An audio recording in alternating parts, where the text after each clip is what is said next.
저 멍청한 여편네 자리 비웠어. 보험금 떨어지기만 기다리면 돼. 새벽 2시 병실. 남편의 휴대폰 화면 위에 떠있던 그 한 줄이 제 다리에 힘을 풀어버렸습니다.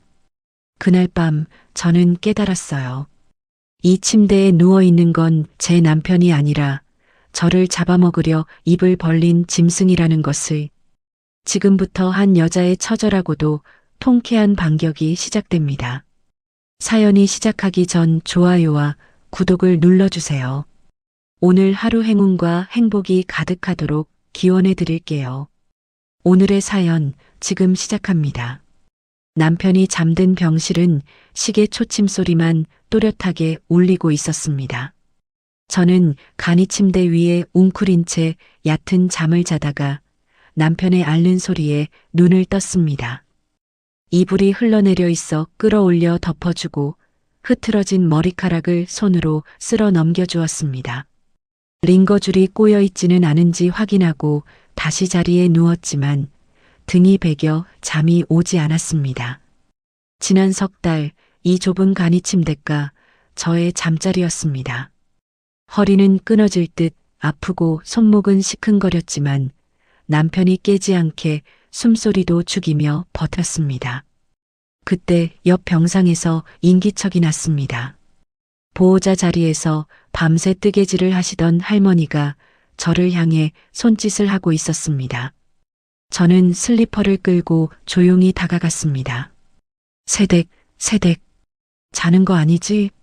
잠깐만 이리 와봐. 어서.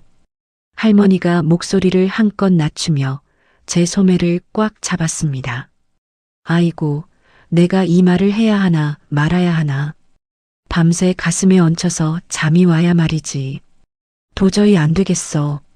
세댁한테 말 안 하면 내가 죄받을 것 같아서. 저는 영문을 모른 채 할머니의 주름진 손을 마주 잡았습니다. 어머님, 왜 그러세요? 어디 갑자기 안 좋으세요? 간호사 부를까요? 할머니가 고개를 절레절레 흔들며 입을 떼었습니다. 아니야, 아니야. 내가 아픈 게 아니라 세댁. 놀라지 말고 들어. 아까 세댁이 약 타러 내려간 사이에 말이야. 저 양반이 글쎄 전화를 받더라고. 자는 줄 알았는데 벌떡 일어나 앉아서 어찌나 목소리가 카랑카랑한지 옆 침대까지 다 들리더라니까. 할머니가 제 손등을 토닥이며 한숨을 내쉬었습니다. 내가 늙어서 귀가 어두운데도 그 말은 또렷하게 들렸어. 보험금이 어쩌고 저 여편네가 어쩌고 세댁 들으면 자네 그 자리에서 쓰러질 소리를 하더라고. 내가 다 손이 떨려서. 저는 숨이 턱 막혀 할머니의 얼굴만 바라보았습니다. 내가 잘못 들었으면 얼마나 좋겠어. 괜한 소리 했다가 멀쩡한 부부 사이 깨트리는 거 아닌가. 그것도 걱정이고. 그런데 세댁, 내가 자식 키워본 사람이야. 저 양반 눈빛이 환자 눈빛이 아니야. 가만히 있는 게 더 죄짓는 것 같아서 그래. 저 양반 핸드폰, 세댁이 한번 슬쩍 들여다봐. 응? 꼭 봐야 돼. 할머니가 제 어깨를 다독이고는 도로 자리에 누우셨습니다. 저는 한참을 그 자리에 서 있었습니다. 다리가 후들거려 벽을 짚고 겨우 남편 곁으로 돌아왔습니다. 남편은 입을 살짝 벌린 채 깊은 숨을 내쉬며 자고 있었습니다. 머리맡 협탁에 놓인 휴대폰을 집어들자 손이 사시나무처럼 떨렸습니다. 잠금 패턴이 화면에 떠올랐습니다. 우리가 처음 만난 날을 본떠 만든 별 모양 같은 그 패턴이었습니다. 화면이 열리고 메신저 알림이 가장 위에 떠 있었습니다. 자기라는 이름으로 저장된 사람과 주고받은 대화가 길게 펼쳐졌습니다.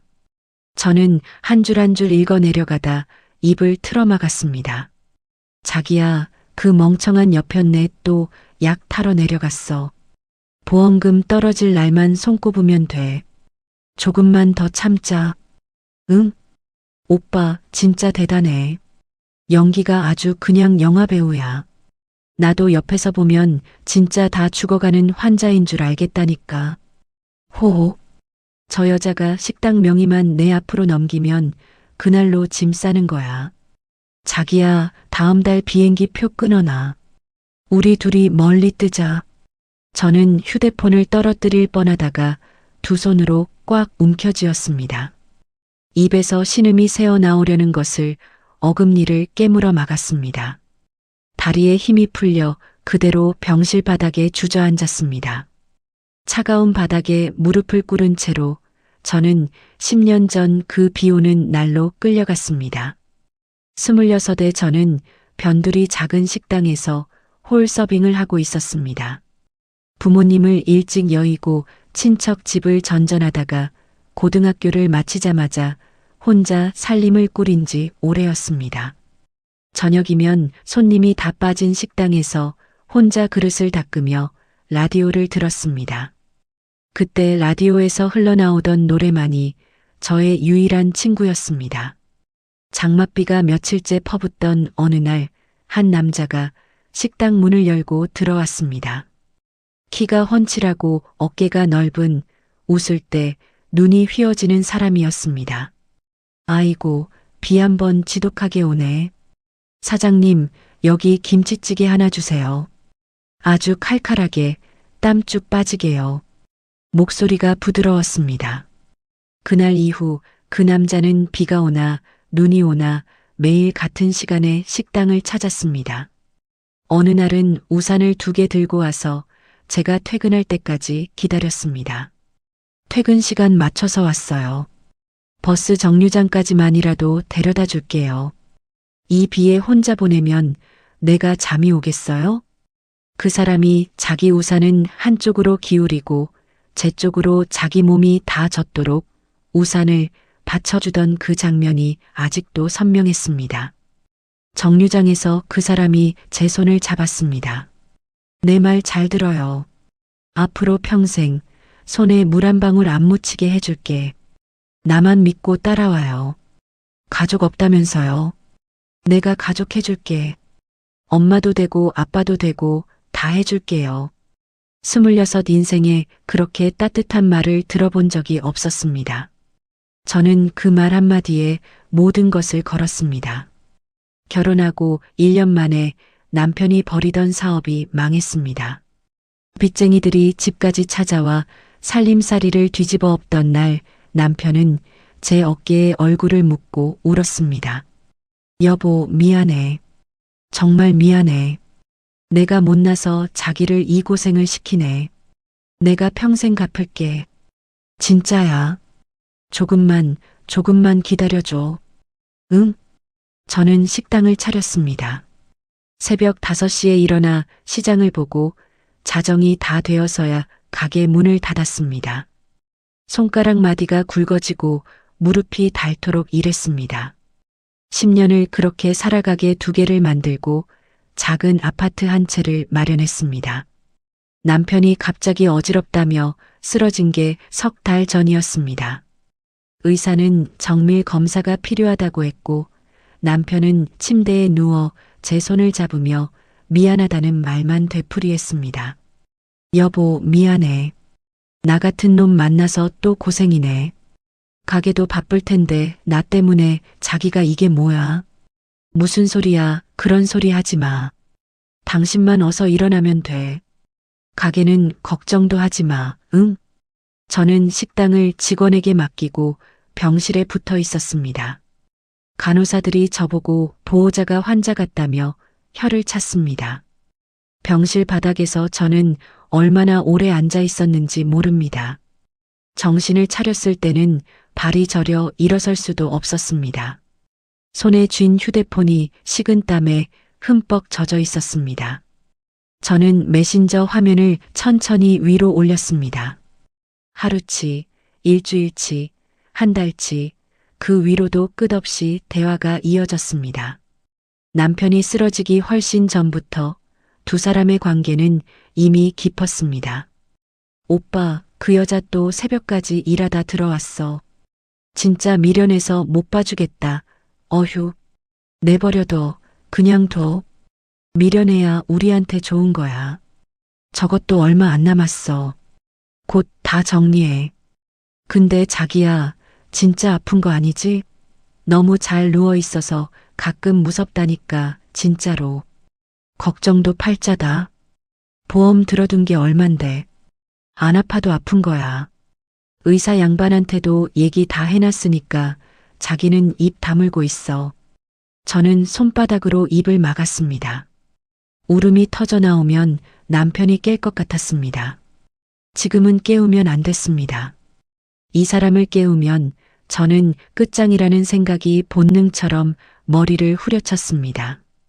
남편의 침대 쪽을 다시 바라보았습니다.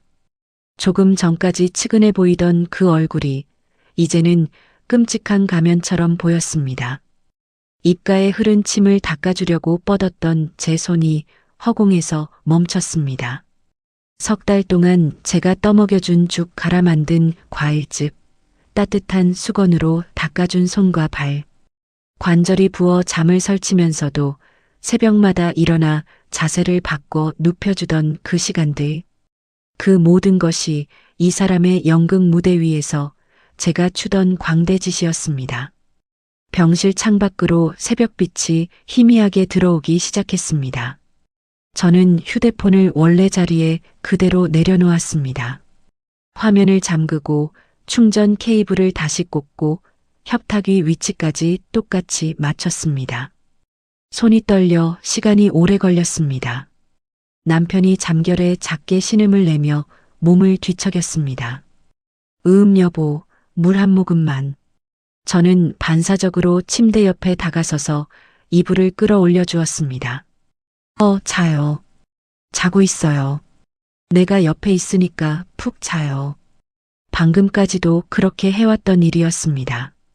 손이 저절로 움직였습니다.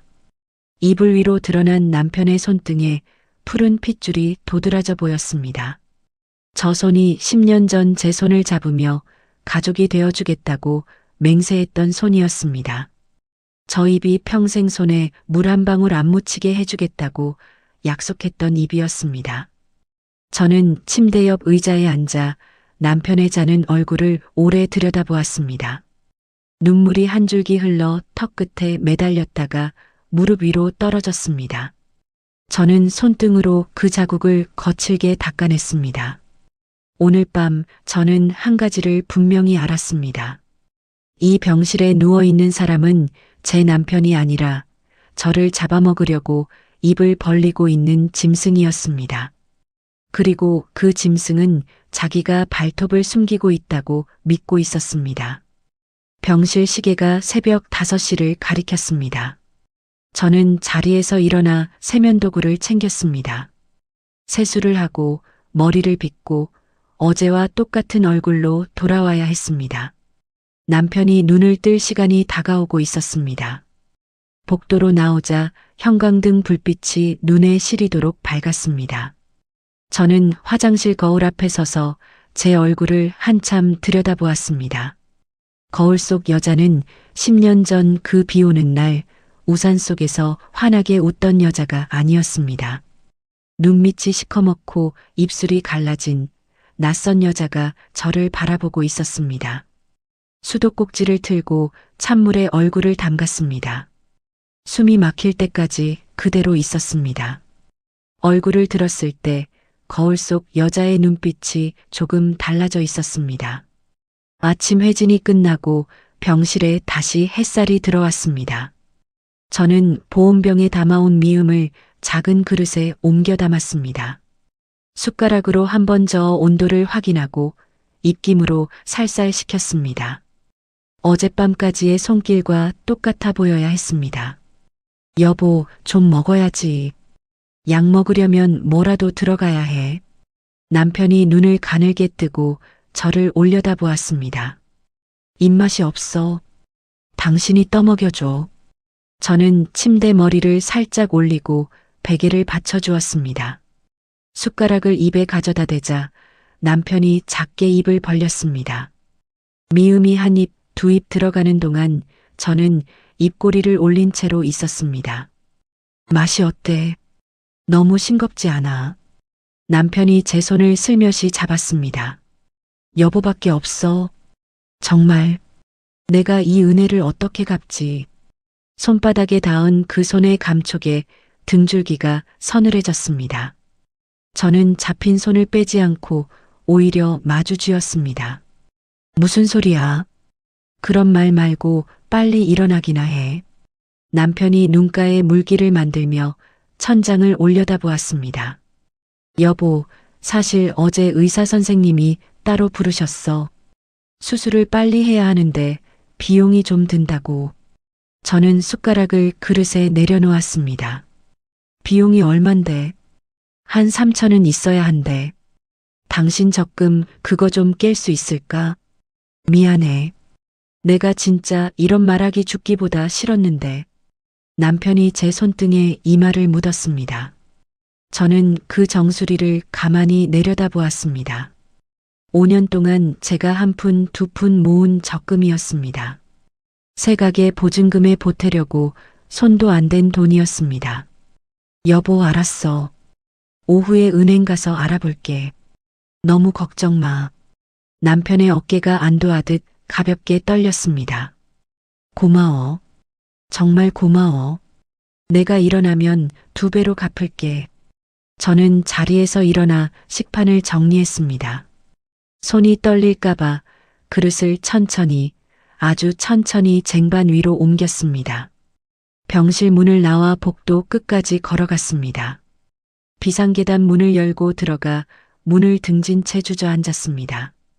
손바닥으로 입을 틀어막고 어깨를 들썩였습니다. 콘크리트 계단의 차가운 기운이 다리를 타고 올라왔습니다. 이 인간을 어쩌면 좋아. 저는 무릎 사이에 얼굴을 묻었습니다. 울음소리가 새어나오지 않게 입을 더 세게 막았습니다. 한참을 그러고 있다가 고개를 들었습니다. 계단 창문 너머로 회색 하늘이 보였습니다. 울고 있을 시간이 없었습니다. 지금 이혼 서류를 내밀면 어떻게 될지 머릿속에서 계산이 빠르게 굴러갔습니다. 부부 공동 명의로 된 것은 거의 없었습니다. 제 명의로 된 가게도 통장도 다 빈 껍데기로 만들어 놓고 있는 중이라는 걸 어젯밤 메신저에서 똑똑히 봤습니다. 지금 터뜨리면 저만 빈손으로 나앉습니다. 저는 손등으로 눈물을 닦고 일어섰습니다. 계단 난간을 짚고 한 칸씩 천천히 내려갔습니다. 은행에 가는 척 병원 근처 카페에 들어가 자리를 잡았습니다. 어젯밤 새벽까지 알아본 방법대로 남편 휴대폰의 메신저를 제 휴대폰으로 함께 볼 수 있게 만들어 놓았습니다. 화면을 켜자 두 사람의 대화가 실시간으로 떠오르고 있었습니다. 오빠 적금 깬대. 거 봐. 내가 뭘 했어. 그 여자 내 말이라면 뭐든 다 해. 진짜 웃겨. 자기 돈을 자기가 다 꺼내서 우리 주는 거잖아. 그러니까 호구지. 조금만 더 참아. 식당 명의까지 넘어오면 끝이야. 저는 휴대폰을 식탁 위에 엎어 놓았습니다. 아메리카노 한 모금을 마셨는데 혀가 데이는 줄도 몰랐습니다. 오후에는 남편이 가입했다는 보험을 알아보러 보험회사 지점에 들렀습니다. 직원이 컴퓨터 화면을 들여다보더니 고개를 갸웃했습니다. 사모님, 사장님 앞으로 든 보험이 한두 개가 아닌데요. 사망 보장이 큰 게 작년에 추가로 들어왔네요. 수익자가 사모님이 아니고요. 수익자가 누구로 되어 있나요? 성함이 김미연 씨로 되어 있는데요. 친척 되시나요? 저는 그 이름을 입속에서 굴려보았습니다. 김미연. 어젯밤 메신저에서 본 이름이었습니다. 저는 입꼬리를 끌어올려 직원에게 웃어 보였습니다.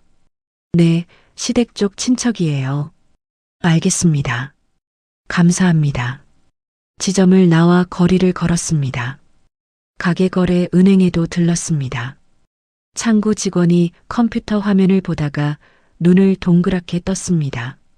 사모님, 지난달에 이 가게 담보로 대출 받으신 거 있잖아요. 그건 말씀이세요? 네, 그거요. 이자가 한번 밀려서요. 연락을 드리려고 했는데 심장이 한 박자 늦게 뛰었습니다. 대출이라는 말을 들어본 적이 없었습니다. 아, 제가 정신이 없어서요. 얼마였죠? 5천만 원 대출에 이번 달 이자 28만 원입니다. 저는 고개를 끄덕이며 가방에서 지갑을 꺼냈습니다. 손이 떨리지 않게 손가락 끝에 힘을 주었습니다. 이자를 납부하고 영수증을 받아 가방에 넣었습니다. 가게로 향하는 발걸음이 무거웠습니다. 가게 뒤편 작은 사무실에 들어가 서랍을 모두 열었습니다. 인감 도장이 자리에 없었습니다. 통장 사본을 보관하는 파일도 한 칸이 비어 있었습니다. 남편이 입원하기 전 가게에 마지막으로 들렀던 날이 떠올랐습니다. 서류를 좀 찾아볼 게 있다며 한참을 사무실에 있다가 나갔습니다. 저는 사무실 의자에 앉아 책상에 이마를 댔습니다. 나무 책상의 차가운 감촉이 이마에 박혔습니다. 5년 적금 가게 담보대출, 사망보험금. 이 인간이 저를 얼마나 알뜰살뜰하게 발라먹고 있었는지 한꺼풀씩 벗겨질 때마다 살이 떨어져 나가는 기분이었습니다. 문득 옷장에 걸린 제 외투가 눈에 들어왔습니다. 3년 전에 시장에서 산 검정 패딩이었습니다. 소매 끝이 닳아서 보풀이 일어나 있었습니다. 신발장에 놓인 운동화도 굽이 한쪽으로 닳아 있었습니다. 김미연이라는 그 여자는 지금 어떤 옷을 입고 어떤 신발을 신고 있을지 떠올라 가슴이 욱신거렸습니다. 제 돈으로 산 옷, 제 돈으로 산 신발을 신고 제 남편 옆에서 웃고 있을 게 분명했습니다. 저는 두 손으로 얼굴을 감쌌습니다. 한참을 그러고 있다가 천천히 손을 내렸습니다. 손바닥에 마스카라 자국이 묻어 있었습니다. 저녁이 되어 병실로 돌아왔습니다. 시어머니가 와 있었습니다. 밤색 코트에 진주 목걸이를 한 모습이 환자 보호자 차림이 아니라 외출 나온 사모님 같았습니다. 왔어. 어딜 그렇게 돌아다녀. 환자 혼자 놔두고. 어머니, 잠깐 가게에 들렀다 왔어요. 식사는 하셨고요. 먹었어. 그건 그렇고 이리 와봐. 시어머니가 침대 옆으로 저를 끌어당겼습니다. 애비가 저렇게 누워있는데 너 가게 명예 그거 좀 어떻게 해야 하는 거 아니야. 남자가 명의도 하나 없이 누워있으니까 기가 안 살아서 병이 안 낫는 거야. 남편이 베개에 머리를 기댄 채 눈을 감고 있었습니다. 입가에 옅은 미소가 걸려있는 게 보였습니다. 어머니, 그게 갑자기 무슨 말씀이세요? 갑자기는 무슨, 진작 그랬어야지.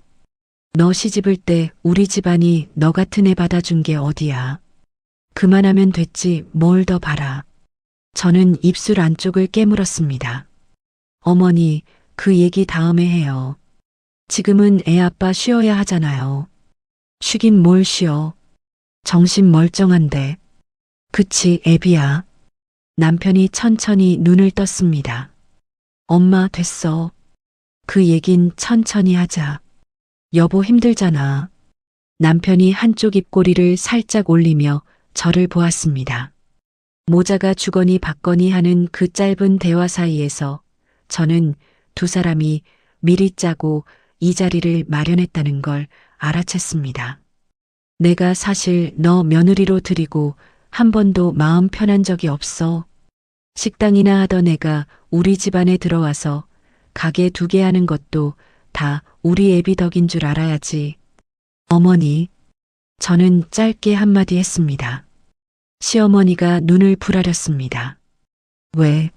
내 말이 틀려. 명예 넘기는 게 뭐 그리 대단한 일이라고. 부부 사이에 내 것 내 것이 어디 있어. 남편이 시어머니의 팔을 잡으며 끼어들었습니다. 엄마, 그만해. 여보가 알아서 할 거야. 우리 여보가 누구야? 다 알아서 잘하는 사람이지. 저는 그 자리에 서서 두 사람을 번갈아 보았습니다. 시어머니의 들뜬 눈빛과 남편의 비뚤어진 입꼬리. 저 두 입이 등 뒤에서 저를 어떻게 비웃었을지 머릿속에 그려졌습니다. 네, 알았어요. 생각해 볼게요. 저는 짧게 대답하고 화장실로 들어갔습니다. 변기 뚜껑을 내리고 그 위에 앉았습니다. 손바닥으로 가슴을 꾹꾹 눌렀습니다. 가슴 한가운데에 뜨겁고 단단한 무언가가 자리를 잡고 있는 게 느껴졌습니다. 어제까지 그 자리에 있던 슬픔이 하루 만에 다른 것으로 바뀌어 있었습니다. 화장실 거울 속의 여자가 저를 마주 보았습니다. 저는 거울 속 여자에게 작게 속삭였습니다. 울지 마. 한 번만 더 울면 진짜 다 뺏긴다. 알았지. 거울 속 여자가 천천히 고개를 끄덕였습니다. 저는 수돗물로 입을 헹구고 손을 씻었습니다. 손등에 묻은 물기를 수건으로 닦으며 숨을 길게 내쉬었습니다. 화장실 문을 열고 나왔을 때 시어머니가 가방을 챙기고 있었습니다. 어머니, 가시려고요. 제가 모셔다 드릴까요? 됐다. 너는 애비나 잘 보살펴. 명예 그건 한 사흘 안에 정리하자. 알았지. 네, 알겠어요. 조심히 가세요. 시어머니가 문을 닫고 나간 뒤 병실 안은 다시 조용해졌습니다.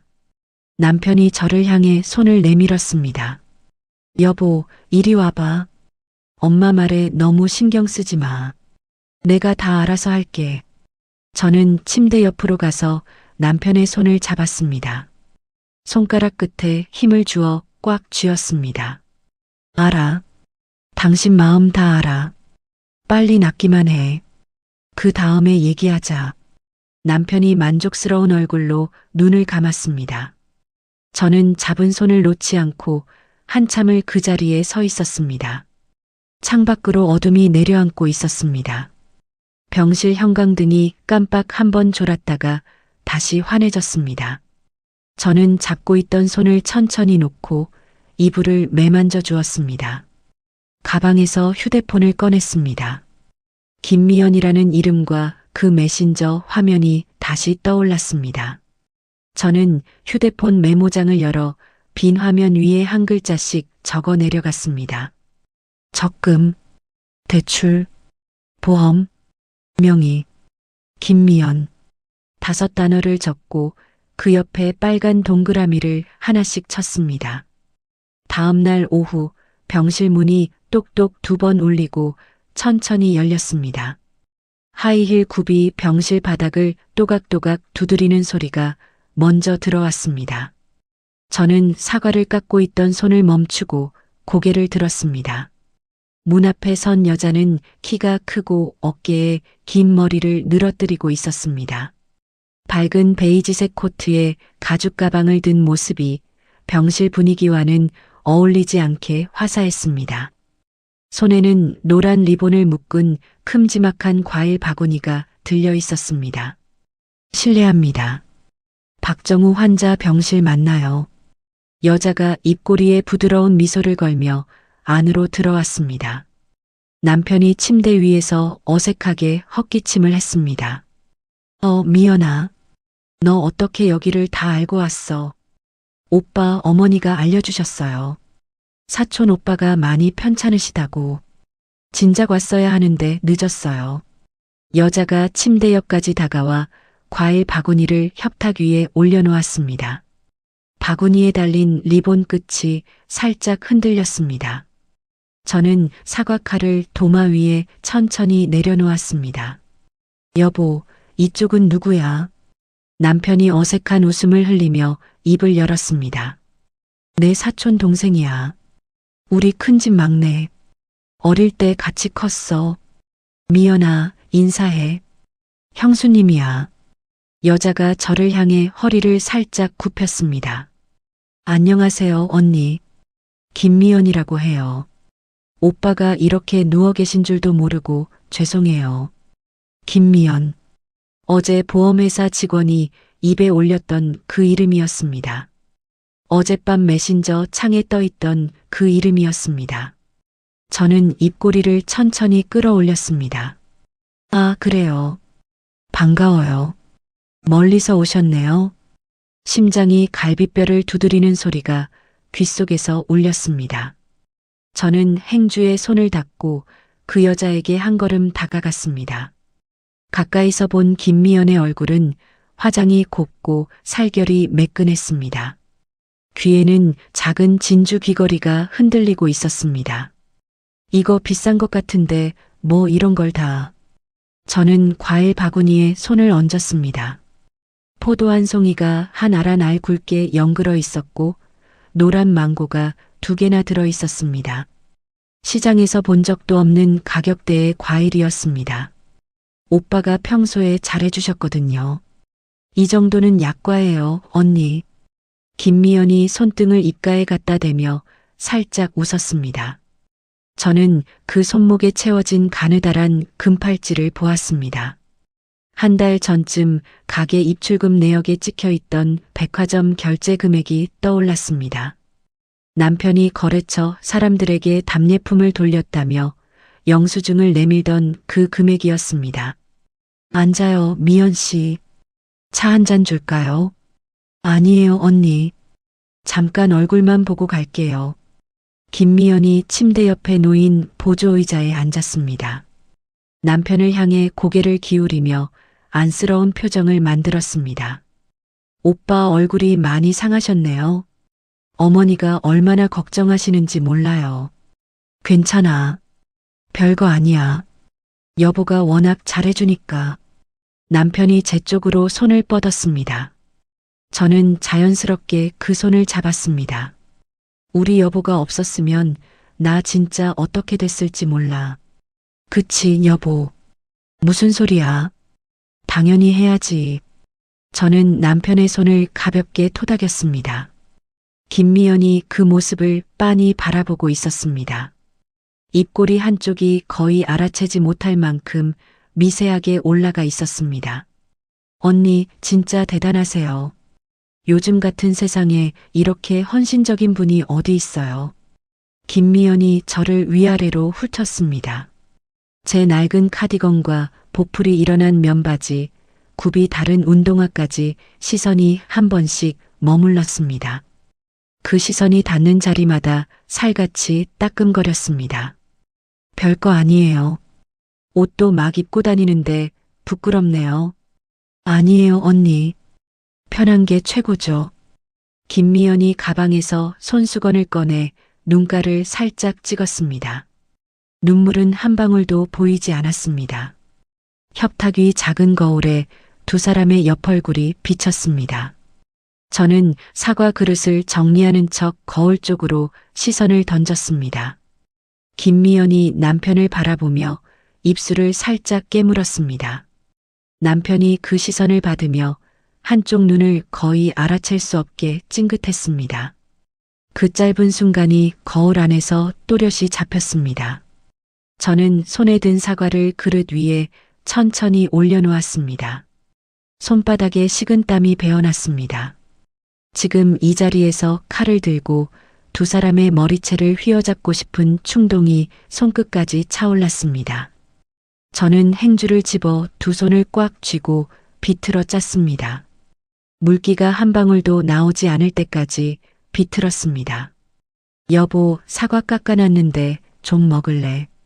저는 사과 한 조각을 포크에 꽂아 남편 입에 가져다 댔습니다. 남편이 입을 벌려 받아 먹었습니다. 맛있다. 우리 여보가 깎은 거라 그런가.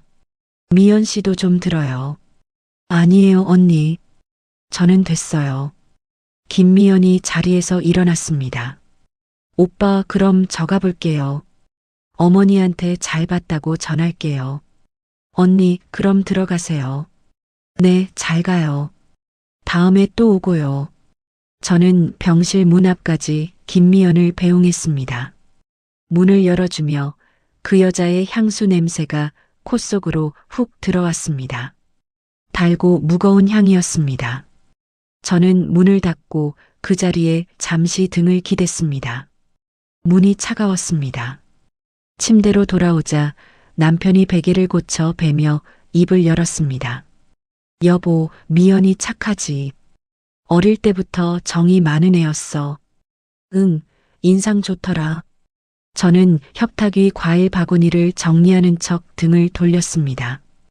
입꼬리가 떨려오는 것을 들키지 않으려고 입술을 안으로 말아 넣었습니다. 여보, 그건 그렇고 어제 엄마가 말한 거 있잖아. 명예 얘기. 응. 내가 생각해봤는데 그게 영 마음에 걸려서. 사실 가게 명의가 당신 앞으로 다 되어 있으면 나중에 나 잘못되면 세금이 만만치 않대? 저는 등을 돌린 채 가만히 듣고 있었습니다. 세금 어쩌고 하는 말이 입에서 술술 나오고 있었습니다. 어디서 누구한테 배워온 대본인지 머릿속에 그려졌습니다. 여보, 그래서 말인데 내 앞으로 일부만 돌려놓자. 진짜 형식적인 거야. 나 일어나면 다시 당신 앞으로 돌려놓을게. 저는 천천히 돌아섰습니다. 남편의 눈을 똑바로 마주 보았습니다. 남편의 검은 눈동자가 미세하게 떨리고 있었습니다. 여보, 나 그 얘기 좀 생각할 시간이 필요해. 갑자기 그러니까 머리가 잘 안 돌아가. 그래. 천천히 생각해. 내가 강요하는 게 아니라 우리 둘이 같이 사는 거잖아. 안 그래? 응, 알았어. 남편이 다시 베개에 머리를 묶고 눈을 감았습니다. 입가에 옅은 미소가 떠올랐다 사라졌습니다. 그날 밤 간이 침대에 누워 휴대폰을 확인했습니다. 화면을 키자 두 사람의 메신저 창이 새로 떠 있었습니다. 오늘 봤지? 진짜 못 알아보더라. 멍청해서 살겠어. 오빠 옆에서 손잡는 거 보는데 토할 뻔. 빨리 정리해. 명예 얘기 슬쩍 흘렸어. 사흘 안에는 끝낼 거야. 엄마가 옆에서 더 조여줄 거고. 그 식당 진짜 내 거 되는 거지. 인테리어 새로 하고 싶어? 그건 천천히 얘기해. 일단 종이부터 받고. 저는 휴대폰을 가슴 위에 엎어 놓았습니다. 천장에 형광등이 깜빡이며 흰 빛을 뿌렸습니다. 종이라고 했습니다. 저 사람의 입에서 가게 명의가, 제가 10년을 갈아 만든 그 가게가 한낱 종이 한 장이었습니다. 다음 날 아침 가게에 잠깐 들렀습니다. 오랜만에 출근한 매니저 강 실장이 사무실로 들어왔습니다. 사장님, 안색이 안 좋으세요. 좀 쉬셔야 하는데. 강 실장님, 별일 없죠? 가게는 잘 돌아가요. 네, 그건 그런데 사장님, 어제 사장님 신랑분이 다녀가셨어요. 저는 의자에 앉다 말고 멈췄습니다. 애 아빠가요. 입원해 있는 사람이 어떻게 와요? 그게 휠체어 타고 잠깐 들르셨다고요. 보증금 관련 서류를 좀 보자고 하시면서 저는 천천히 의자에 앉았습니다. 강 실장이 손에 든 봉투를 만지작거리며 말을 이었습니다. 사장님, 제가 이런 말씀 드려도 될지 모르겠는데 신랑분이 저한테 따로 봉투를 하나 주시면서 강 실장이 책상 위에 누런 봉투를 슬쩍 올려놓았습니다. 이게 뭐예요? 저보고 받으라고 하셨어요. 사장님 일은 신경 끄고 가게 일은 자기한테 직접 보고하라고. 사모님이 정신이 없으니까 자기가 챙겨야 한다고요. 저는 봉투를 열어보았습니다. 5만 원짜리 지폐가 두툼하게 들어 있었습니다. 강 실장님, 이거 돌려드릴게요. 그런 거 받지 마세요. 신경 쓰지 말고 늘 하던 대로 해주시고요. 네, 알겠습니다. 그리고 사장님, 신랑분이 가시면서 그러시더라고요. 보증금을 빨리 빼야 한다고. 사장님이 모르는 거니까 입 다물고 있으라고요. 가게 보증금까지 손을 대려고 했습니다. 가게 명의가 넘어가는 게 이번 주, 보증금이 그 다음, 그러고 나면 제 손에 남는 게 한 푼도 없을 거였습니다. 저는 봉투를 강 실장에게 다시 밀어주었습니다.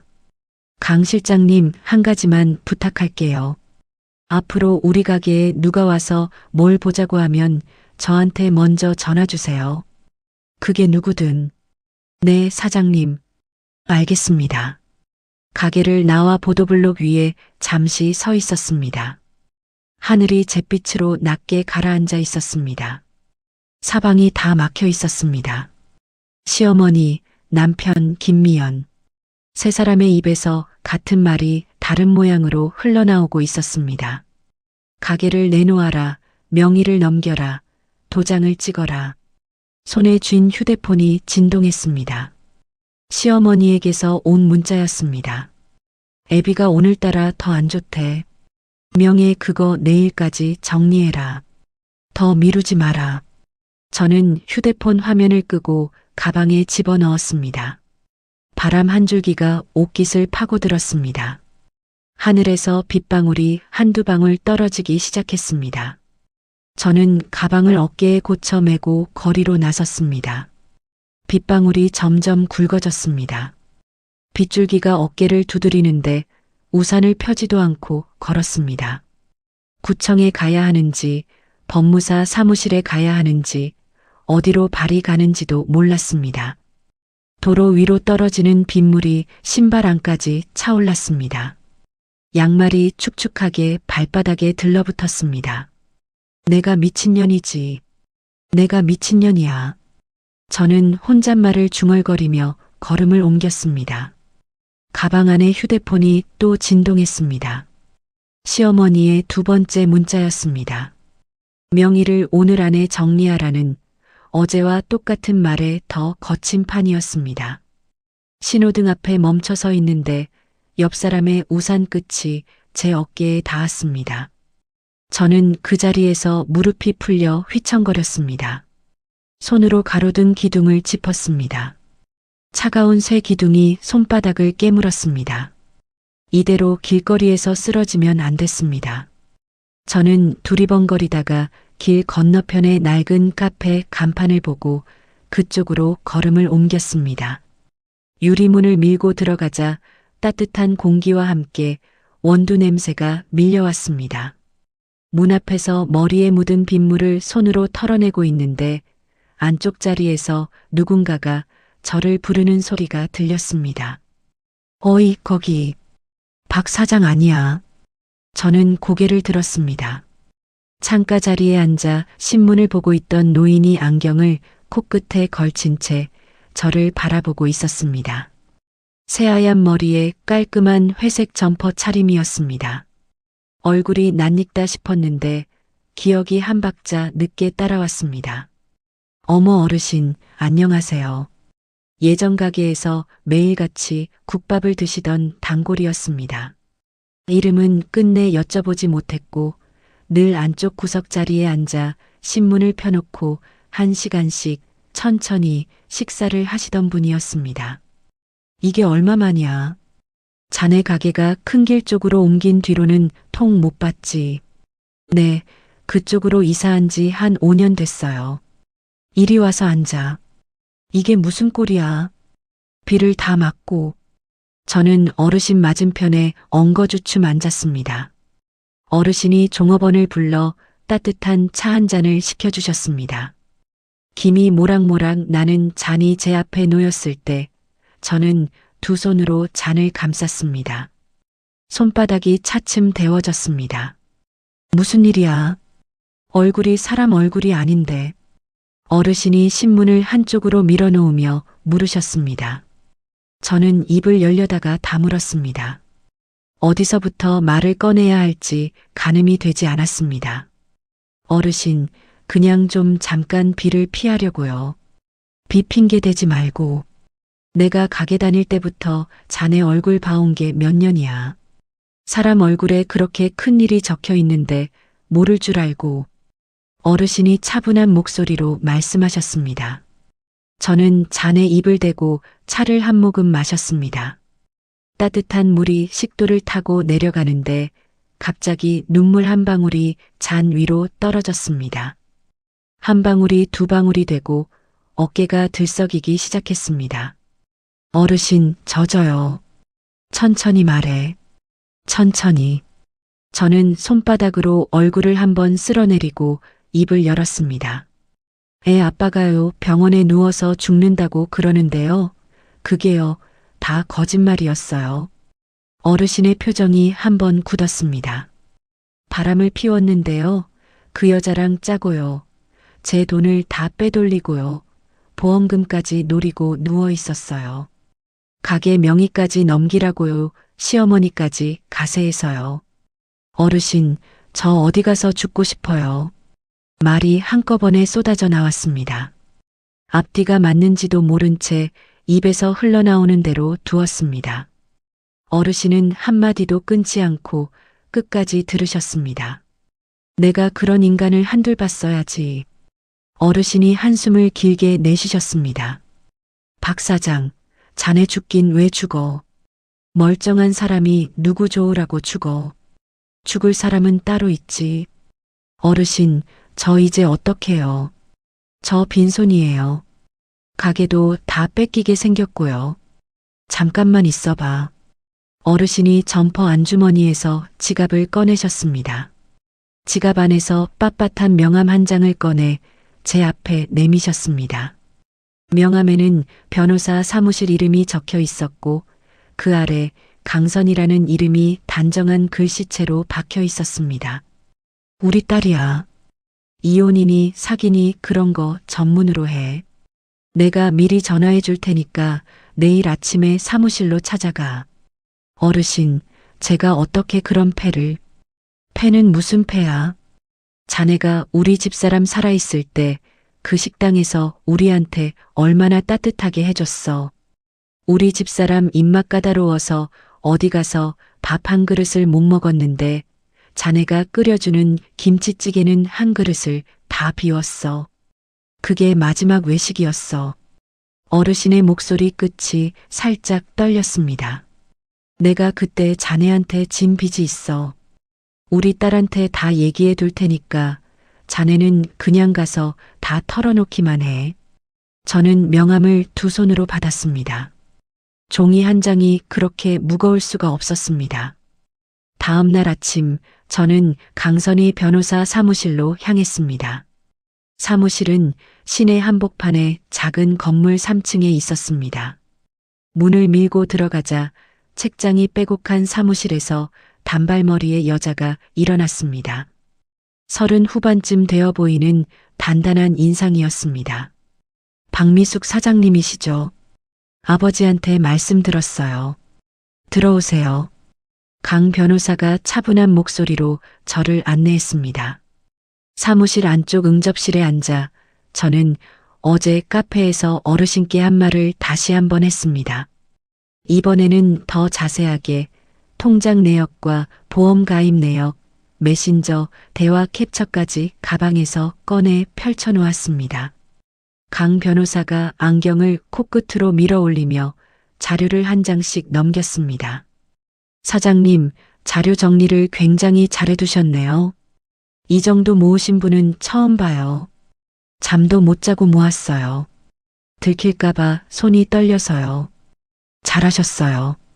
이걸로 충분히 길이 보입니다. 강 변호사가 자료를 한쪽으로 가지런히 모으며 저를 마주 보았습니다. 사장님, 지금 이혼 서류 던지시면 어떻게 되는지 아세요? 빈손으로 쫓겨난다고 들었어요. 맞습니다. 지금은 안 됩니다. 저쪽이 칼자루를 쥐고 있다고 생각하는 동안 우리가 그 칼날 위에 줄을 그어 놓는 겁니다. 저는 침을 한번 삼켰습니다. 변호사님, 어떻게 해야 하는지 알려주세요. 시키는 대로 다 할게요. 강 변호사가 펜을 들고 종이 위에 짧은 메모를 적어가며 말을 이어갔습니다.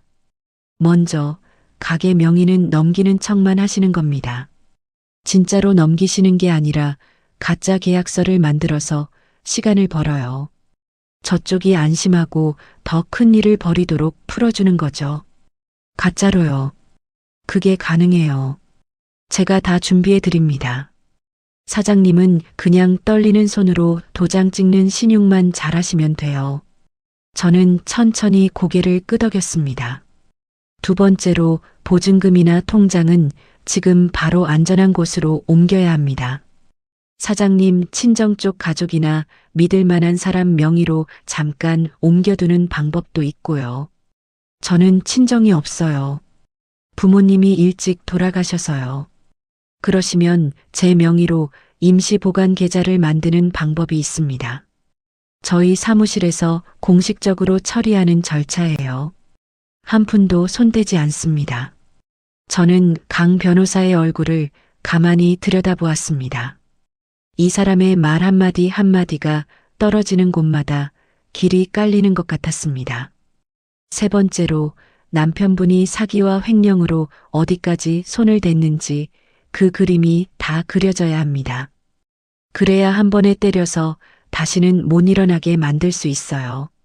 지금 사장님이 가지고 계신 자료의 몇 가지만 더 보태면 충분해요. 뭐가 더 필요해요? 보험 가입할 때 남편분이 어떤 진단서를 제출했는지 그 진단서가 정상적으로 나온 건지 확인해야 해요. 가짜 진단서 가능성이 높습니다. 이건 제가 의사 쪽 인맥을 통해 알아볼게요. 저는 무릎 위에 모은 두 손을 꽉 쥐었습니다. 손가락 마디가 하얗게 변했습니다. 변호사님, 한 가지만 여쭤볼게요. 이렇게 하면 정말 제가 다 지킬 수 있어요.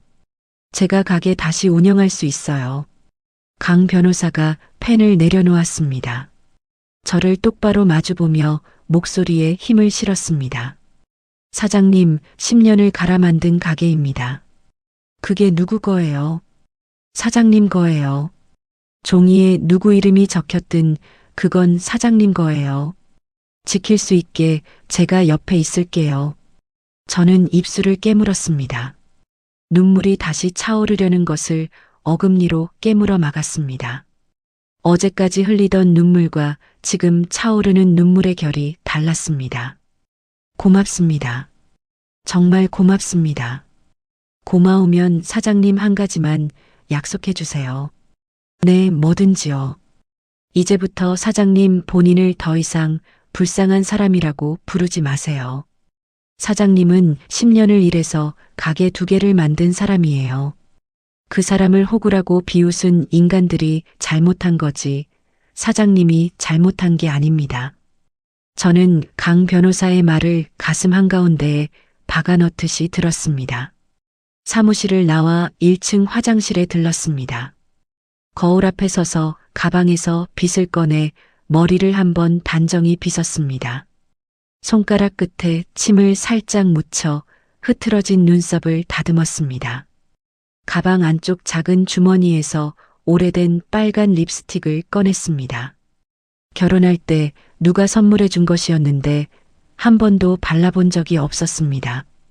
립스틱 뚜껑을 열고 입술 한가운데를 살짝 찍었습니다. 손가락으로 가볍게 두드려 발랐습니다. 거울 속 여자의 얼굴에 작은 빛이 도는 듯 했습니다. 병원으로 돌아오는 버스 안에서 저는 창밖을 내다보았습니다. 사흘 만에 비가 그치고 구름 사이로 햇살이 한 줄기 빠져나오고 있었습니다. 가방 안에서 휴대폰이 진동했습니다. 시어머니의 또 다른 문자였습니다. 어디야? 빨리 와라. 법무사도 부르고 다 해놨다. 저는 휴대폰 화면을 한참 바라보다가 답장을 보냈습니다. 네, 어머니. 가고 있어요. 오늘 도장 찍을게요. 문자를 보내고 휴대폰을 무릎 위에 내려놓았습니다. 입꼬리가 슬며시 올라갔습니다. 오늘 찍을 도장이 어떤 종이 위에 올라갈지 저쪽은 아무것도 모르고 있었습니다. 병실 문 앞에 서기 전 저는 복도 끝에서 잠시 멈췄습니다. 숨을 한번 깊게 들이마시고 천천히 내쉬었습니다. 어제까지의 박미숙은 이 복도 끝에 두고 가야 했습니다. 오늘 저 문을 열고 들어가는 박미숙은 다른 사람이어야 했습니다. 저는 어깨를 한번 펴고 카디건 단추를 단정히 채웠습니다. 손에 든 서류 가방의 손잡이를 다시 한번 고쳐주었습니다. 가슴 안쪽에서 작은 불씨가 천천히 자리를 잡았습니다. 그 불씨가 꺼지지 않게 저는 조용히 호흡을 가다듬었습니다. 병실 문 손잡이에 손을 얹었을 때 안에서 시어머니의 들뜬 목소리가 새어나왔습니다. 저는 손잡이를 천천히 돌렸습니다. 문이 소리 없이 열렸습니다. 병실 안에 시어머니와 처음 보는 양복 차림의 남자가 함께 앉아 있었습니다. 남자가 일어나 명함을 내밀었습니다. 안녕하십니까? 법무사 이정훈입니다. 저는 명함을 받아 두 손으로 잡고 가볍게 인사했습니다. 시어머니가 자리에서 일어나며 손짓을 했습니다. 왔으면 인사만 하고 어서 이리 와. 다 준비됐어. 협탁 위에는 서류가 가지런히 놓여 있었습니다. 남편이 침대 머리를 올린 채 저를 향해 손을 내밀었습니다. 여보, 와줘서 고마워. 내가 진짜 마음이 많이 무거웠는데. 저는 가방을 의자 위에 내려놓고 침대 옆으로 다가갔습니다. 서류를 한 장 한 장 천천히 넘기며 살피는 신용을 했습니다. 법무사가 옆에서 친절한 목소리로 설명을 보탰습니다.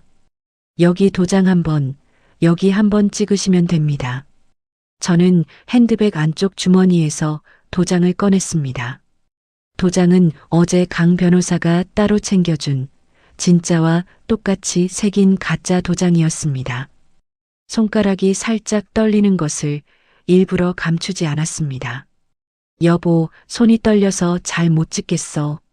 남편이 제 손을 잡으며 부드러운 목소리를 냈습니다. 천천히 해. 내가 옆에 있잖아. 저는 인주의 도장 밑을 꾹 누르고 서류 위에 동그라미 위에 천천히 도장을 올려놓았습니다. 한번 누르고 떼었습니다. 빨간 도장 자국이 종이 위에 선명하게 박혔습니다. 다음 장으로 넘어가 같은 자리에 또 한 번 찍었습니다.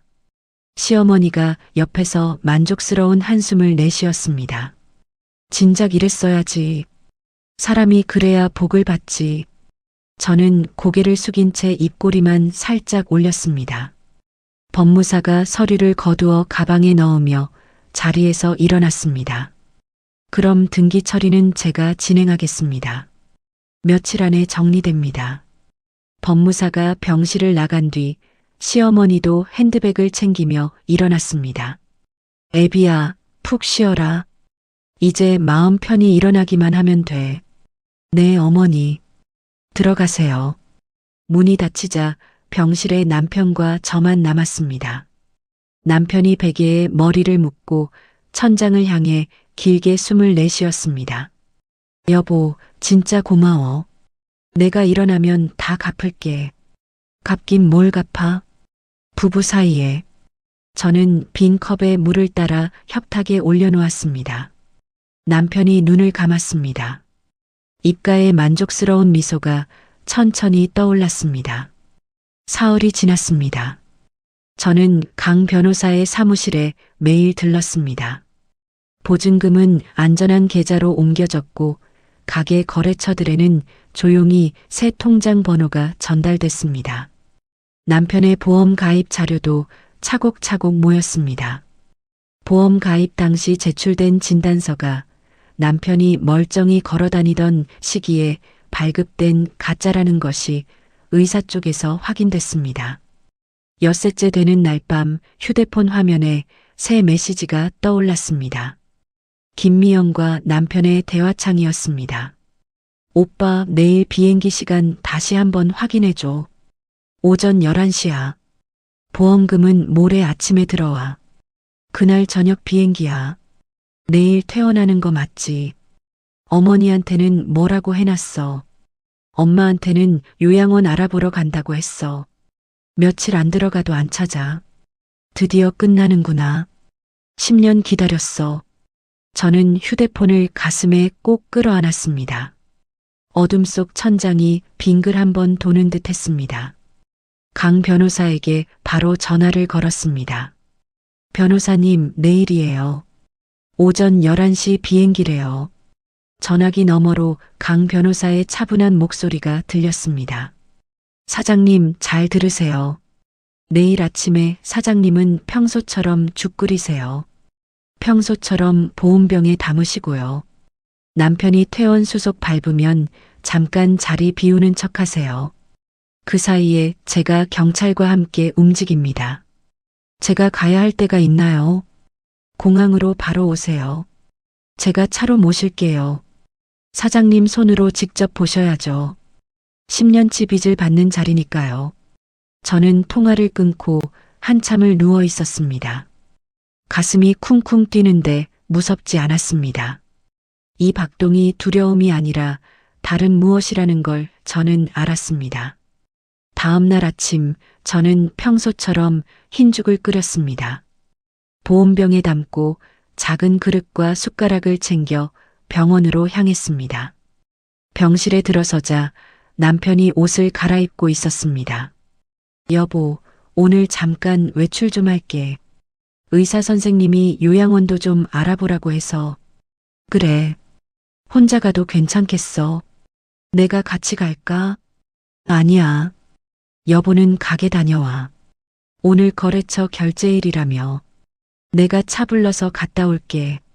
알았어. 조심히 다녀와. 저는 죽그릇을 협탁에 올려놓고 남편의 어깨에 손을 얹었습니다.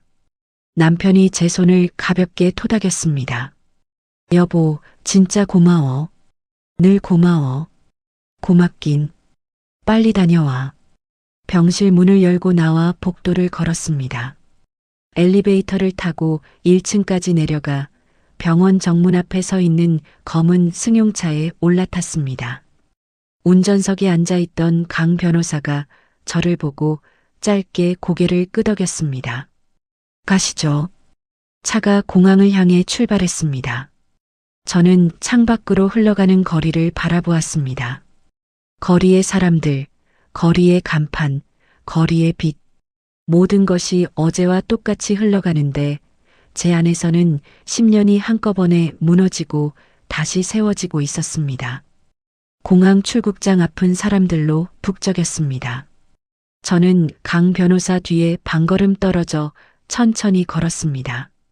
멀리 카페 안쪽 자리에 앉아 있는 두 사람이 보였습니다. 남편은 환자 차림이 아니었습니다. 깔끔한 회색 자켓에 청바지를 입고 머리에는 가르마까지 단정하게 빗어 넘긴 상태였습니다. 김미연이 그 옆에서 와인색 원피스를 입은 채 캐리어 손잡이에 손을 얹고 있었습니다. 두 사람은 종이컵에 든 커피를 들고 마주 웃고 있었습니다. 김미연이 남편의 어깨에 머리를 살짝 기댔습니다. 남편이 그 정수리에 입을 맞추는 것이 멀리서도 보였습니다. 저는 잠시 그 자리에 멈춰 섰습니다. 가슴 한가운데가 뜨겁게 부풀어 올랐습니다. 강 변호사가 제 옆구리를 살짝 짚었습니다. 사장님, 천천히 호흡하세요. 사장님이 먼저 가서 인사하세요. 뒤에 경찰분들 다 대기 중입니다. 저는 한번 깊게 숨을 들이마셨습니다. 가방 손잡이를 다시 한번 고쳐쥐고 카페 안으로 천천히 걸어 들어갔습니다. 구두굽이 바닥을 또박또박 두드렸습니다. 두 사람의 테이블 앞에 섰을 때 김미연이 먼저 고개를 들었습니다. 얼굴에서 핏기가 한순간에 빠져나갔습니다. 들고 있던 종이컵이 손에서 미끄러져 테이블 위로 쓰러졌습니다. 커피가 테이블 가장자리를 따라 흘러내렸습니다. 남편이 김미연의 얼굴을 보고 고개를 돌렸습니다. 저와 눈이 마주친 순간 남편의 입이 살짝 벌어졌습니다.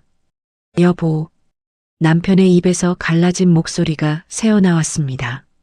여보, 이게 어떻게 왔냐고. 다리도 못 쓰던 사람이 공항에는 어떻게 왔어? 그게 진짜 궁금하지 않아. 저는 의자를 끌어다가 두 사람 맞은편에 앉았습니다. 캐리어 위로 손을 얹고 손가락으로 가볍게 두드렸습니다. 비행기 시간이 11시라고 했지. 어디로 가는 비행기야? 신혼여행 가는 거야. 남편이 의자에서 반쯤 일어났다가 다시 주저앉았습니다. 김미연이 손바닥으로 입을 막은 채 어깨를 떨었습니다. 오빠 어떻게 알았어? 어떻게? 김미연이 남편을 향해 떨리는 목소리로 물었습니다. 남편이 김미연의 팔을 거칠게 잡았습니다. 닥쳐. 입 다물어. 내년이 어디서 흘렸지. 내가 뭘 흘려. 오빠가 한 거잖아. 오빠가. 저는 그 모습을 가만히 바라보았습니다. 어제까지 서로의 어깨에 머리를 기대던 두 사람이 10초 만에 서로의 팔을 비틀고 있었습니다. 저는 가방에서 휴대폰을 꺼냈습니다. 화면을 켜고 두 사람 사이에 올려놓았습니다. 어젯밤 두 사람이 주고받은 대화가 그대로 떠 있었습니다. 오빠, 내일 비행기 시간 다시 한번 확인해줘. 오전 11시야. 보험금은 모레 아침에 들어와. 드디어 끝나는구나. 10년 기다렸어. 남편의 얼굴이 하얗게 변했습니다. 김미연이 의자에서 일어나 도망치려는 듯 몸을 돌렸습니다. 그 순간 카페 입구에서 정복을 입은 경찰 2명이 들어왔습니다. 뒤따라 강 변호사가 침착한 걸음으로 다가왔습니다. 박정우 씨, 김미연 씨 맞으시죠? 보험 사기와 사문서 위조 혐의로 동행을 요청합니다. 남편이 자리에서 벌떡 일어났습니다. 여보, 잠깐만. 여보, 내 말 좀 들어봐. 이건 다 오해야. 내가 설명할게. 오해. 저는 의자에 앉은 채 남편을 올려다보았습니다. 10년이야.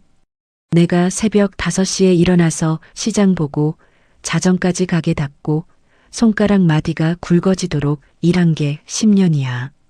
그동안 당신이 옆에서 한 게 뭔지 알아? 내 돈 어디로 빼돌릴지 계산한 거야. 그게 오해야. 남편이 무릎이 풀린 사람처럼 의자에 다시 주저앉았습니다. 김미연이 경찰의 팔에 잡힌 채 발을 동동 굴렀습니다. 저는 진짜 몰랐어요. 오빠가 시켜서 한 거예요. 저도 피해자예요. 피해자. 저는 자리에서 일어섰습니다. 김미연 앞으로 한 걸음 다가가 그 얼굴을 똑바로 들여다보았습니다. 내가 사준 옷 입고, 내가 사준 신발 신고, 내 남편한테 매달려서 호의호식하던 입에서 피해자라는 말이 나와. 그 입 다물어. 김미연이 고개를 푹 떨궜습니다. 경찰이 두 사람을 양쪽에서 잡고 카페 밖으로 데리고 나갔습니다. 주위에 모여든 사람들이 휴대폰을 들고 그 모습을 찍었습니다. 저는 그 자리에 잠시 서 있었습니다. 강 변호사가 옆에서 제 어깨에 손을 살짝 얹었습니다. 사장님, 끝났습니다. 첫 단추가요. 저는 천천히 고개를 끄덕였습니다. 가슴 한가운데에 10년 동안 박혀있던 무거운 돌덩이가 사라진 자리에 빈 공간이 남아 있었습니다. 그 공간으로 차가운 공기가 한 줄기 들어왔습니다. 숨을 들이마시는데 평생 처음 숨을 쉬는 사람처럼 가슴이 활짝 펴졌습니다. 공항 통유리 너머로 비행기 한 대가 천천히 활주로를 굴러가고 있었습니다. 저는 그 비행기를 바라보며 작게 중얼거렸습니다. 잘 가. 우리 박정우 씨. 거기서는 잘 살아. 햇살이 통유리를 뚫고 들어와 제 발끝에 한 뼘쯤 내려앉았습니다. 저는 그 빛을 밟고 한 걸음 앞으로 내디뎠습니다. 공항에서의 그날 이후 일주일이 흘렀습니다. 저는 오랜만에 가게 카운터에 앉아 장부를 정리하고 있었습니다. 손님이 점심시간 막바지로 들어오는 두 테이블 뿐이었지만 마음만은 한결 가벼웠습니다. 강 변호사한테서 어젯밤 들은 소식이 마음에 걸리긴 했습니다. 남편이 보석으로 풀려나 집에 잠시 머물고 있다는 얘기였습니다. 사장님, 잠깐 보석이라고 해서 다 풀려난 게 아니에요. 재판은 그대로 진행됩니다. 그냥 발만 묶어둔 상태예요. 강 변호사는 그렇게 말했지만 저는 가슴 한구석이 영 가라앉지 않았습니다. 그 인간이 풀려나 어디서 무엇을 하고 있을지 생각만 해도 어깨가 굳었습니다. 점심을 마친 손님들이 일어나 계산대 앞으로 왔습니다. 계산을 마치고 손님들을 배웅하고 돌아서는데 가게 유리문이 거칠게 열렸습니다. 머리를 짧게 깎은 덩치 큰 남자 셋이 우르르 들어왔습니다. 그 뒤로 남편이 절뚝거리는 걸음으로 들어섰습니다. 한쪽 손에 깁스를 한 채였습니다. 여보, 오랜만이네. 남편이 입꼬리를 빗둘게 올리며 저를 향해 다가왔습니다. 눈빛이 며칠 사이에 완전히 달라져 있었습니다. 여기서 뭐 하는 거야? 당장 나가. 저는 카운터 뒤로 한 걸음 물러섰습니다. 주방에 있던 강 실장이 칼을 든 채 황급히 나왔습니다. 사장님, 무슨 일이세요? 남편이 강 실장을 쳐다보며 손을 휘저었습니다. 강 실장은 가만히 있어. 이거 부부 일이야. 그 말이 떨어지기 무섭게 덩치 큰 남자 하나가 진열장으로 다가가 그릇을 와장창 쓸어 떨어뜨렸습니다. 바닥에 사기 그릇이 깨지는 소리가 가게 안을 흔들었습니다. 다른 한 명이 테이블을 발로 뒤집어 엎었습니다. 무슨 짓이야? 당장 그만둬. 저는 카운터를 박차고 나왔습니다. 가장 덩치가 큰 남자가 저를 가로막았습니다. 아주머니, 가만히 계세요. 다칠 일 없게. 남자가 손가락으로 제 어깨를 살짝 밀었습니다. 저는 한 발 휘청하다가 의자에 등을 부딪혔습니다. 여보, 이게 다 당신이 자초한 거야. 좋게 좋게 가자고 했잖아. 명의도 받고 보험금도 받고 그러면 서로 깨끗하게 정리하는 거 아니었어. 남편이 절뚝거리며 가게 안을 둘러봤습니다. 방금까지 손님이 앉아 식사하던 가게가 10분 만에 폐허로 변했습니다. 여보, 똑똑히 봐. 이 가게가 어떻게 되는지. 당신이 끝까지 우기면 이 가게가 어떻게 되는지. 남편이 입꼬리를 비틀며 가게 밖으로 절뚝거리며 나갔습니다. 덩치들이 마지막으로 카운터 위의 컴퓨터 모니터를 바닥에 밀어 떨어뜨리고 그 뒤를 따라 나갔습니다. 가게 문이 닫히고 저와 강 실장만 남았습니다. 저는 무릎이 풀려 깨진 사기 그릇 사이에 주저앉았습니다.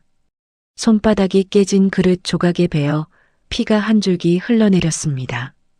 강 실장이 황급히 행주를 들고 다가왔습니다. 사장님, 손이요. 손? 저는 손을 멍하니 내려다보았습니다. 빨간 핏방울이 바닥에 한 방울씩 떨어지고 있었습니다. 가슴 안쪽이 쿵쿵 뛰는데 머릿속은 텅 비어 있었습니다. 그날 저녁 강 변호사가 가게로 찾아왔습니다.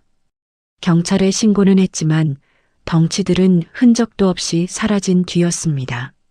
가게 안을 한 바퀴 둘러본 강 변호사가 입술을 한번 깨물었습니다. 사장님, 이건 시작에 불과해요. 박정우 씨가 보석 풀린 김에 사장님을 완전히 흔들어 놓을 작정인 것 같습니다. 변호사님, 저 어떡해요? 손님들 다 도망갈 텐데요. 우선 가게는 며칠 닫으시고 CCTV부터 점검해요. 오늘 일은 영업방해로 정식 고소합시다. 다음 날 아침 휴대폰이 요란하게 울렸습니다. 모르는 번호였습니다. 여보세요. 박미숙 사장님이시죠? 동부경찰서 형사과입니다. 어제 박정우 씨로부터 가정폭력 신고가 접수되었습니다. 잠깐 서로 와주셔야겠습니다. 저는 휴대폰을 든 채 그 자리에 한참 서 있었습니다. 가정폭력? 그 단어가 머릿속에서 빙빙 돌았습니다. 경찰서에서 형사가 사진 한 장을 제 앞에 내밀었습니다. 사진 속의 남편은 이마에 큰 상처가 나 있었고 팔에는 멍 자국이 가득했습니다. 박정우 씨가 어제 사장님께서 가게에서 흉기를 들고 휘둘렀다고 진술하셨습니다. 사진 보시면 상처가 꽤 깊습니다. 형사님, 이건 거짓말이에요. 어제 그 사람이 깡패들 데리고 와서 가게를 다 부쉈어요. 저는 손도 안 댔어요. 네, 사장님 말씀도 알겠습니다. 다만 신고가 접수된 이상 조사는 해야 합니다. 저는 형사 앞에서 손에 감은 붕대를 풀어 보였습니다. 그릇 조각에 베인 자리에 빨갛게 부어오른 상처가 있었습니다. 이게 어제 깡패들이 그릇 던지면서 제가 다친 거예요. 가게 CCTV 보시면 다 나와요. 네, CCTV는 따로 요청해서 받겠습니다. 경찰서를 나와 거리에 섰을 때 휴대폰으로 누군가 보낸 사진 한 장이 도착했습니다. 가게 앞 골목에 누군가 뿌려놓은 전단지였습니다. 남편 폭행, 보험금 노린 악녀 박미숙이라는 글자가 큼지막하게 인쇄돼 있었습니다. 얼굴 사진까지 박혀 있었습니다. 손이 부들부들 떨려 휴대폰을 떨어뜨릴 뻔했습니다. 바로 강 변호사에게 전화를 걸었습니다. 변호사님, 전단지가요. 동네에 다 뿌려졌어요. 제 얼굴까지요. 사장님, 그것도 박정우 시즌일 가능성이 큽니다. 사진 다 챙겨두세요. 이것도 명예훼손으로 묶을 수 있어요.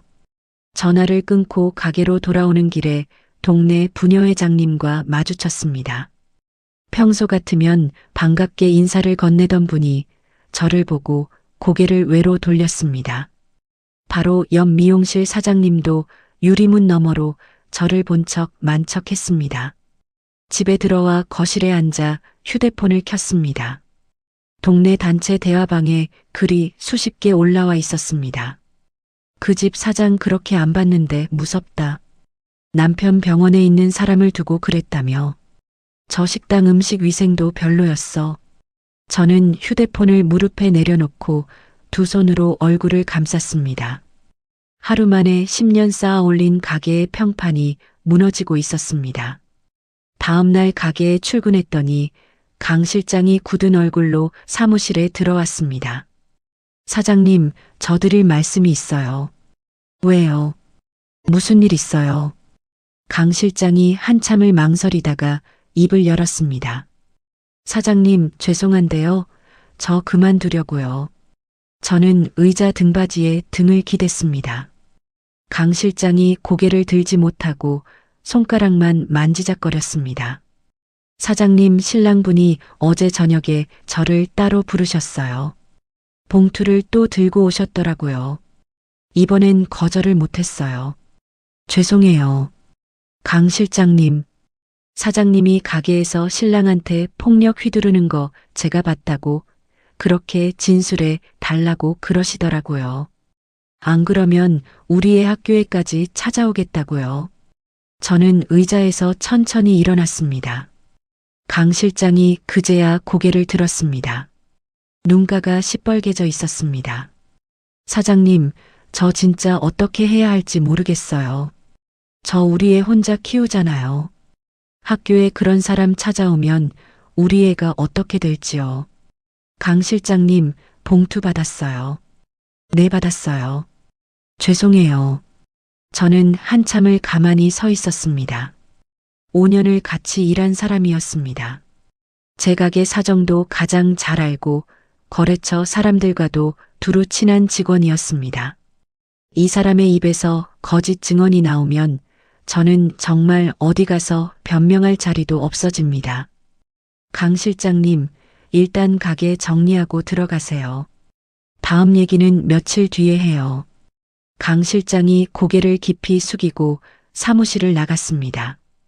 저는 사무실 문을 안에서 잠그고 의자에 깊숙이 앉았습니다.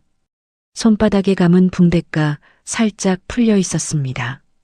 풀린 끝을 다시 감으려고 잡았는데 손가락에 힘이 들어가지 않았습니다. 저녁이 되어 가게 문을 닫았습니다.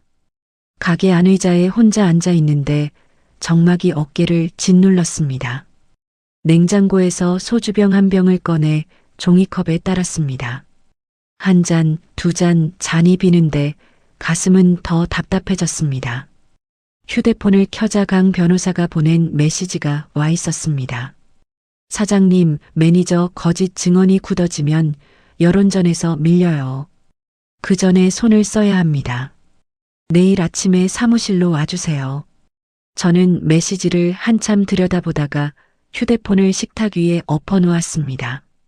종이컵에 남은 소주를 한 모금 마시고 가게 천장을 올려다보았습니다. 형광등 하나가 깜빡깜빡 졸고 있었습니다. 이렇게 또 무너지는 거야. 저는 혼잣말을 중얼거렸습니다. 가게 한쪽 벽에는 5년 전 가게를 처음 열던 날 찍은 사진이 걸려 있었습니다. 앞치마를 두른 제가 환하게 웃고 있는 그 사진 속의 여자가 지금의 저를 가만히 내려다보고 있었습니다. 저는 사진 속 여자를 한참 마주 보았습니다. 종이컵을 식탁 위에 내려놓고 손등으로 입가를 한번 닦았습니다. 안 돼. 여기서 무너지면 너희가 좋아할 일이야. 그 인간이 좋아할 일이야. 저는 자리에서 일어났습니다. 가게 불을 끄고 셔터를 내렸습니다. 셔터 손잡이를 잡은 손에 일부러 힘을 더 주었습니다. 손바닥에 감은 붕대 위로 새로 힘줄이 솟았습니다.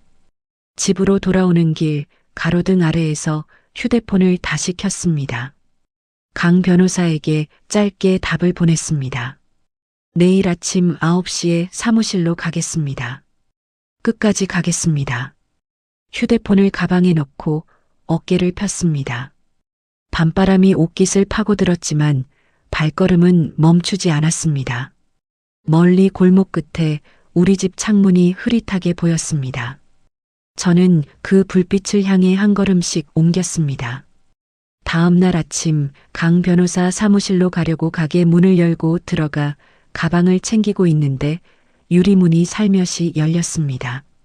지팡이 끝이 바닥을 톡톡 두드리는 소리와 함께 낯익은 얼굴이 들어왔습니다. 병실에서 옆 병상을 지키시던 그 할머니였습니다. 세댁, 여기 맞지? 동네에 자네 가게가 여기뿐이라기에 한참을 찾았네. 저는 가방을 식탁 위에 내려놓고 황급히 다가갔습니다. 어머, 어르신. 여기까지 어떻게 오셨어요? 발이 불편하실 텐데요. 이렇게라도 와야지. 내가 자네한테 진 빚이 있어서 영 마음이 안 편하더라고. 할머니가 가게를 한 바퀴 둘러보셨습니다. 바닥에 깨진 자국, 한쪽 벽에 비스듬히 기대놓은 부서진 의자, 새로 사다 놓은 그릇들이 정리되지 못한 채 카운터 위에 쌓여 있었습니다. 이게 사람이 사는 가게 꼴이야. 누구 짓이야? 어르신, 별일 아니에요. 차 한 잔 드세요. 저는 할머니를 자리에 모시고 따뜻한 차를 한 잔 내드렸습니다. 할머니가 찻잔을 받으시며 저를 똑바로 바라보셨습니다. 세댁, 내가 병실에서 자네 신랑이 깡패들한테 전화하는 거 다 들었어. 자네 가게 박살내라고 시키는 거. 저는 찻주전자를 들고 있다가 멈췄습니다. 어르신, 그게 무슨 말씀이세요? 내가 그 양반 보석으로 풀려나기 전날 옆 병상에 있었거든. 자네 잠깐 자리 비웠을 때 또 통화를 하더라고. 동수, 인후 그런 이름 부르면서 다 차려놓을 테니까 새 가게 박살내라고 그러는 거야. 할머니가 손가방에서 작은 녹음기를 꺼내셨습니다. 내가 한번 호되게 당해본 사람이라 이런 거 늘 들고 다녀. 자네 신랑 통화 내용 다 여기 들어있어. 저는 녹음기를 받아 두 손으로 꼭 잡았습니다. 손이 살짝 떨렸습니다. 어르신, 이걸 정말 저한테 주시는 거예요. 안 줄 거면 뭐하러 가져왔어. 그리고 세댁, 내 명함도 한 장 받아둬. 할머니가 내미신 명함에는 동성건설 회장 박순자라고 박혀 있었습니다. 이 일대 상가 건물 절반을 가지고 계시다는 그 회장님이셨습니다. 저는 명함과 할머니의 얼굴을 번갈아 보았습니다. 어르신 회장님이셨어요. 회장은 무슨 회장? 그냥 평생 부동산 굴려서 늙은 노인네지. 그건 됐고 자네 매니저인지 뭔지 그 사람 양심 흔들려고 한다며. 변호사 양반한테 다 들었어. 어르신, 그것까지 다 아세요. 내 손녀가 자네 변호사한테 도움받은 적이 있어. 다 한 다리 건너 다 안다고. 할머니가 지팡이를 다시 짚으며 일어나셨습니다. 오늘 자네 매니저 어디서 만난다고. 내가 한번 같이 가지. 오후에 강 실장이 가게 근처 카페에서 보자고 했습니다. 강 변호사와 박 회장님까지 함께 자리에 앉았습니다. 강 실장이 카페 문을 열고 들어오다가 박 회장님을 보고 멈칫했습니다. 회 회장님, 강 실장, 오랜만이네. 자네 우리 상가 옆 골목에서 분식집 하던 그 양반 딸이지. 강 실장의 얼굴이 하얗게 변했습니다. 의자에 앉지 못하고 그 자리에 서 있었습니다. 강 실장님, 일단 앉으세요. 저는 의자를 빼서 권했습니다. 강 실장이 천천히 앉았습니다. 박 회장님이 강 실장 앞에 녹음기를 올려놓으셨습니다. 강 실장, 이거 한번 들어봐. 박 회장님이 재생 버튼을 누르셨습니다. 녹음기에서 남편의 목소리가 흘러나왔습니다. 동수야, 그 강 실장이라는 여자 봉투 받았어. 입 다물 거야. 거짓 증언 받아내면 우리가 이긴 거야. 그 다음에는 그 여자도 정리해야지. 입막음 비용 더 나가게 만들면 안 되잖아. 강 실장의 어깨가 가늘게 떨리기 시작했습니다. 손바닥으로 입을 막고 한참을 그러고 있었습니다. 강 실장, 자네 신랑이 자네를 한 번 쓰고 버릴 작정이었어. 자네의 학교에 찾아온다고 한 그 인간이 결국 자네 입막음한다고 또 무슨 짓을 할지 모르는 거야. 회장님, 저는요. 강 실장이 두 손에 얼굴을 묶고 흐느꼈습니다.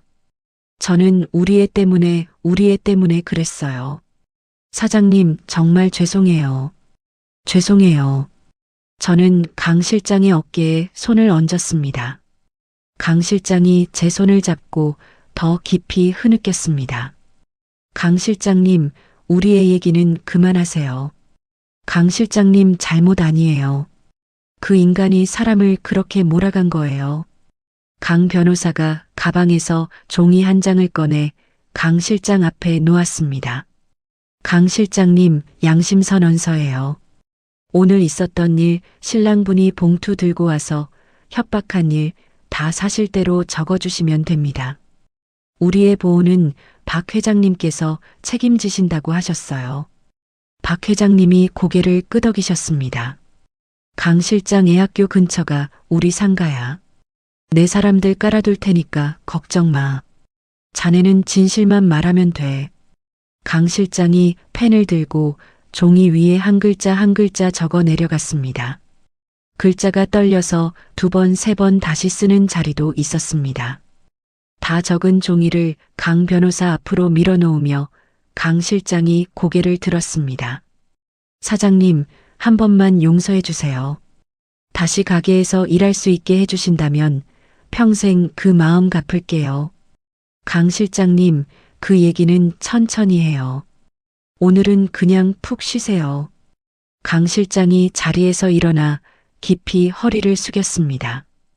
카페 문을 나설 때 강 실장의 어깨가 한결 가벼워 보였습니다.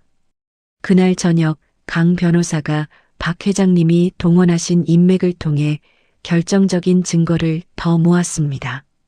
남편이 사주했던 깡패 동수의 블랙박스에 두 사람이 살해금을 주고받는 장면이 그대로 찍혀 있었습니다. 음성도 또렷했습니다. 거기에 강 실장의 양심선언서, 박 회장님의 녹음 파일, 가게 CCTV 자료까지 한꺼번에 묶였습니다. 며칠 뒤 경찰서에서 연락이 왔습니다. 남편의 가정폭력 신고는 무고로 뒤집혔고 영업방해와 협박 혐의가 추가로 적용됐습니다. 저녁 무렵 가게에 앉아 강 변호사와 차를 마시고 있는데 변호사 사무실로 한 통의 전화가 걸려왔습니다. 강 변호사가 통화를 마치고 저를 향해 입꼬리를 살짝 올렸습니다. 사장님, 김미연 씨가 잡혔습니다. 공항에서요. 공항에서요. 또 도망가려고 했나 봐요. 네. 박정우 씨가 비상금이라고 따로 빼놓은 돈을 들고 혼자 출국하려다가 출국 금지에 걸려서 그대로 잡혔다고 합니다. 저는 찻잔을 천천히 내려놓았습니다. 두 사람이 같이 가는 게 아니라요. 김미연 씨가 박정우 씨한테 한 푼도 안 남기고 다 들고 도망치려고 한 거죠.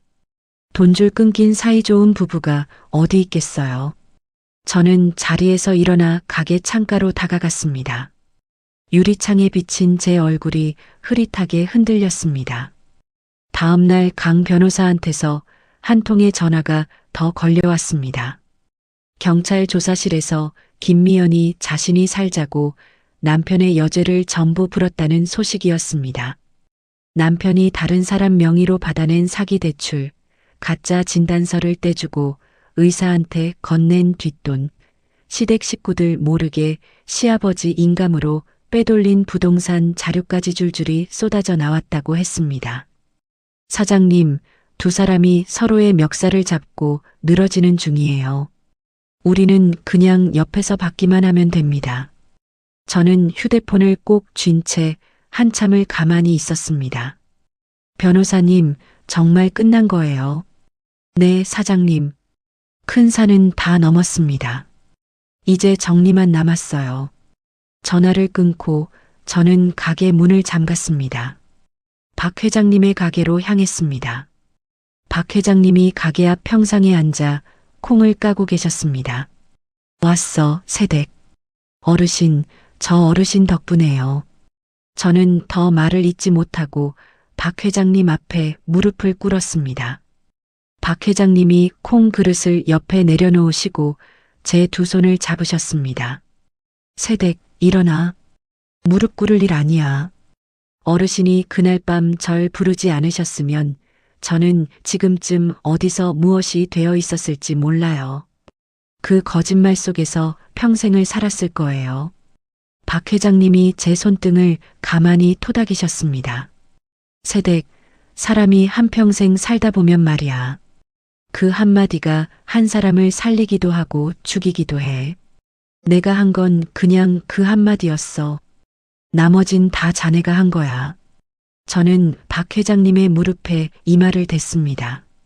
박 회장님의 손이 제 등을 천천히 쓰다듬어 주셨습니다.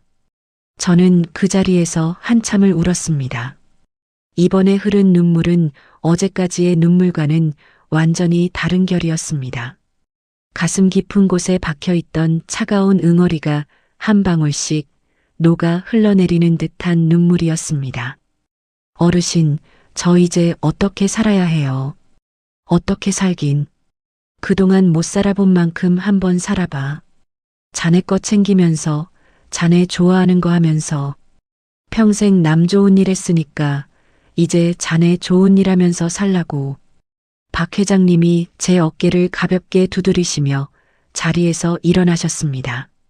이거 콩 다 까놓을 테니까 저녁에 우리 집에 와서 콩국수 먹고 가. 네, 어르신. 꼭 갈게요. 저는 박 회장님께 깊이 인사를 드리고 가게로 돌아왔습니다. 가게 문 앞에 서서 셔터를 올렸습니다. 유리문 너머로 가게 안이 어둑하게 보였습니다. 저는 문을 열고 들어가 불을 켰습니다. 형광등이 깜빡 한 번 졸았다가 환하게 켜졌습니다. 가게 한쪽 벽에 걸린 사진 속 여자가 환하게 웃고 있었습니다. 저는 사진을 향해 작게 고개를 끄덕였습니다. 사진 속 여자도 저에게 고개를 끄덕이는 듯 했습니다. 휴대폰을 꺼내 강 변호사에게 짧게 메시지를 보냈습니다. 변호사님, 다음 주에 가게 다시 열려고 합니다. 그날 꼭 와주세요. 박 회장님 모시고요. 답장이 곧 도착했습니다. 꽃다발 준비해서 가겠습니다. 사장님. 저는 휴대폰을 카운터 위에 내려놓았습니다. 가게 안의 공기가 한결 따뜻하게 데워지고 있었습니다. 6달이 흘렀습니다. 법원 안은 사람들로 북적였습니다. 저는 방청석 가장 앞줄에 앉아 두 손을 무릎 위에 가지런히 모으고 있었습니다. 옆자리에 강 변호사가, 한 칸 떨어진 자리에 박 회장님이 앉아 계셨습니다. 피고인석에 죄수복을 입은 남편이 천천히 걸어 들어왔습니다. 삭발에 가까운 짧은 머리, 핏기가 없는 얼굴. 한 손에는 수갑이 채워져 있었습니다. 그 옆자리로 김미연이 들어왔습니다. 화장기 없는 얼굴에 머리는 단정하게 묶여 있었지만 눈밑이 시커멓게 꺼져 있었습니다. 남편이 방청석 쪽으로 고개를 한번 돌렸습니다. 저와 눈이 마주쳤습니다. 저는 시선을 피하지 않았습니다. 남편의 입꼬리가 미세하게 떨리다가 다시 굳었습니다. 판사가 자리에 앉고 판결문을 펼쳤습니다. 법정안이 일순간 조용해졌습니다. 피고인 박정우, 보험 사기, 사문서 위조, 공갈, 무고, 영업방해 등의 혐의를 모두 유죄로 인정한다. 징역 5년에 처한다. 남편의 어깨가 한쪽으로 휘청했습니다. 교도관이 옆에서 팔을 잡아주었습니다. 피고인 김미연 공범으로서의 공모 사실이 명백히 드러난다. 징역 3년에 처한다. 김미연이 두 손에 얼굴을 묻었습니다. 저는 의자 등받이에 등을 천천히 기댔습니다. 가슴 안에서 무언가가 한번 깊게 내려앉았습니다. 울음이 나오지 않았습니다. 박수도 나오지 않았습니다. 다만 10년 동안 어깨 위에 얹혀있던 무거운 짐 하나가 마침내 바닥에 툭 떨어진 듯한 느낌이 들었습니다. 법정을 나서는데 시어머니가 복도 끝에 서 계셨습니다.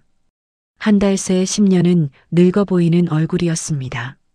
저를 보자 비틀거리며 다가오셨습니다. 얘야, 내 새끼 좀 살려줘. 내가 잘못했다. 내가 다 잘못했어. 시어머니가 제 옷자락을 붙잡으셨습니다. 내가 빚이 얼마인지 알아. 그 빚 다 갚으려면 내가 길에 나앉아야 해. 너 좀 도와줘. 부탁이다. 저는 시어머니의 손을 천천히 내 옷자락에서 떼어냈습니다. 어머니, 그동안 어머니가 저한테 하신 말씀 기억하세요.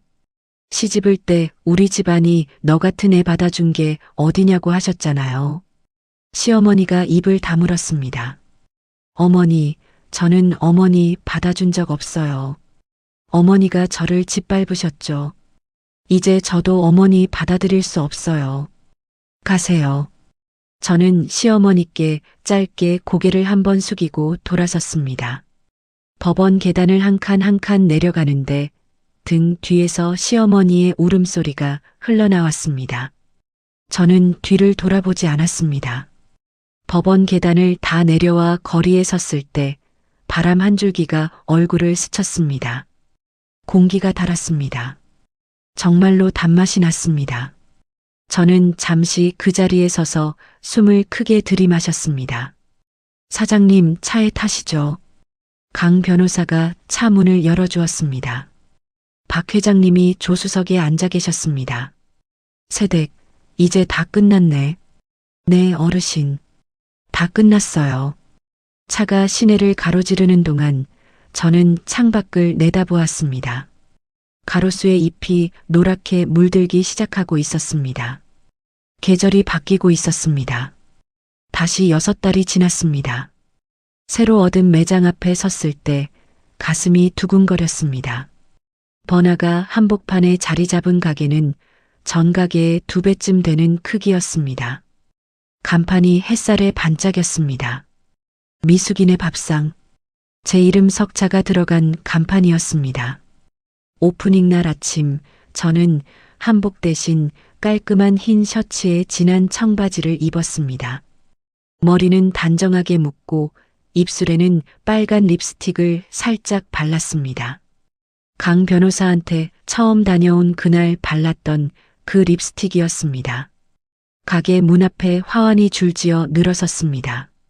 첫 손님으로 박 회장님이 지팡이를 짚고 들어오셨습니다.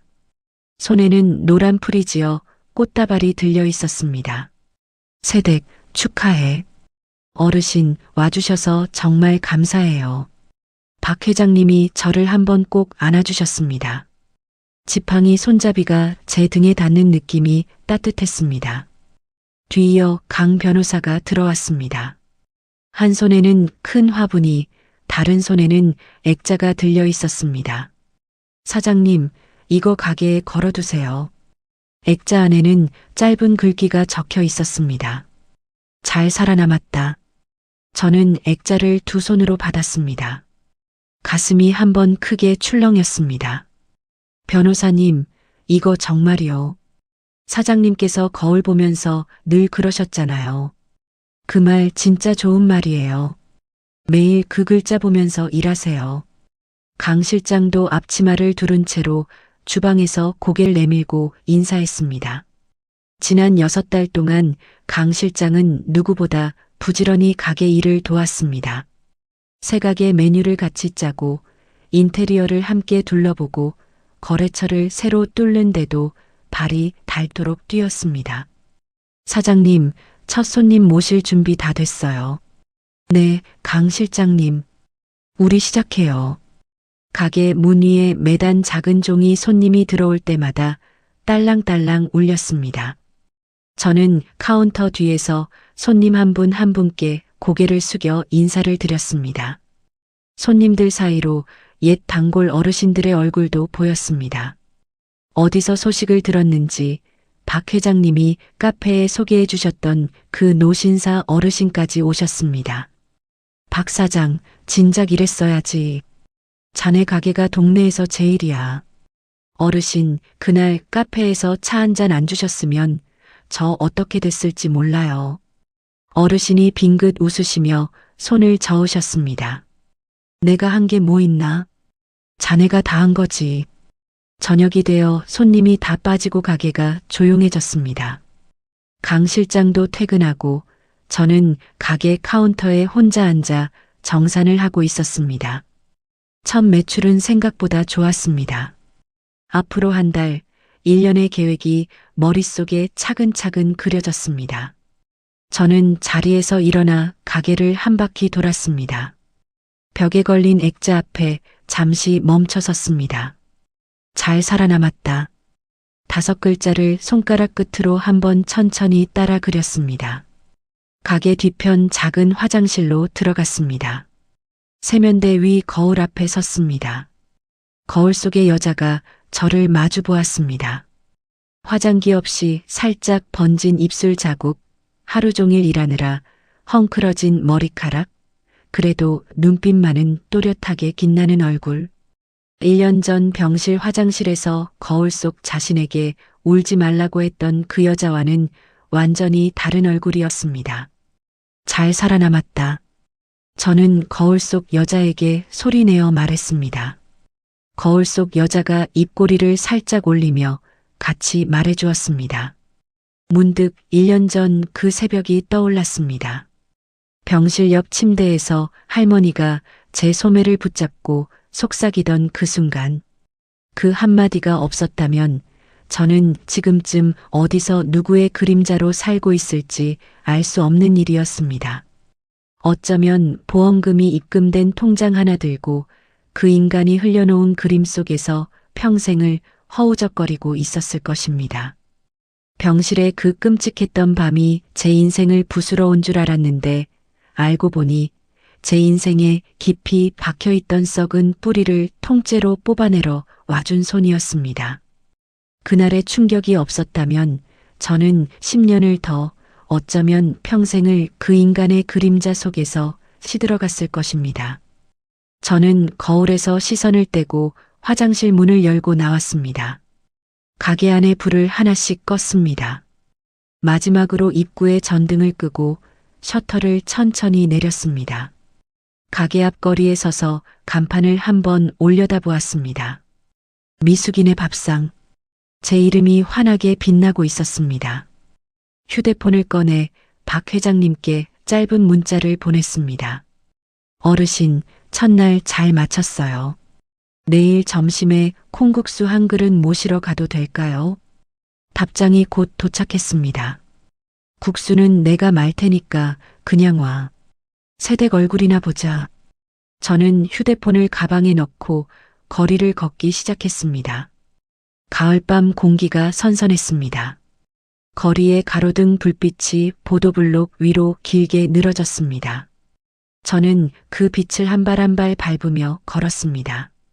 누군가의 아내도, 누군가의 며느리도, 누군가의 그림자도 아닌 박미숙이라는 이름 석자로 길 위에 서 있는 제 모습이 어색하면서도 단단했습니다. 어깨를 펴고 걷는 걸음 하나하나가 어제와 다르게 가벼웠습니다. 골목 끝에 우리 집 창문 불빛이 흐릿하게 보였습니다. 혼자 사는 작은 집이지만 오늘 밤 그 집은 어느 때보다 환했습니다. 저는 그 불빛을 향해 천천히 걸음을 옮겼습니다. 밤하늘에 별 하나가 깜빡이고 있었습니다. 지난 1년의 칠흑 같은 어둠 속에서도 저는 끝내 저 자신을 놓지 않았습니다. 어둠이 아무리 길어도 아침은 반드시 옵니다. 오늘 밤의 별이 내일 아침에 해가 뜰 자리를 가만히 지키고 있었습니다. 저는 집 앞에 도착해 열쇠를 꺼냈습니다. 문을 열고 들어가기 전 마지막으로 한 번 더 별을 올려다보았습니다. 내일은 또 다른 하루가 시작될 것입니다. 가게 문을 열고 손님을 맞이하고 강 실장과 메뉴를 의논하고 박 회장님과 콩국수를 먹는 그런 평범하고 다정한 하루. 평생을 그토록 갈망했던 그 하루가 이제야 비로소 제 손에 잡혔습니다. 평생을 누군가의 아내로, 누군가의 며느리로, 누군가의 그림자로만 살아왔던 한 여자가 있었습니다. 새벽 5시에 일어나 시장을 보고 자정이 다 되어서야 가게 문을 닫으며 손가락 마디가 굵어지도록 10년을 일했지만 정작 자기 자신을 위해서는 낡은 운동화 한 켤레조차 새로 사지 못했던 사람이었습니다. 가장 헌신적이었던 사랑이 가장 잔혹한 배신으로 돌아왔을 때 그 여자는 무너지는 대신 일어서는 길을 택했습니다. 옆 병상 할머니의 따뜻한 한마디, 비 오는 날 카페에서 만난 노신사의 명함 한 장, 그리고 끝까지 자기 자신을 놓지 않은 그 마음 하나가 모여 마침내 박미숙이라는 이름 석자를 단 간판이 거리에 환하게 불을 밝혔습니다. 칠흑 같은 어둠 속에서도 나 자신을 잃지 않으면 아침은 반드시 옵니다. 누군가에게 의지하는 삶이 아니라 내 두 발로 우뚝 서는 삶이 주는 단단한 평화로움.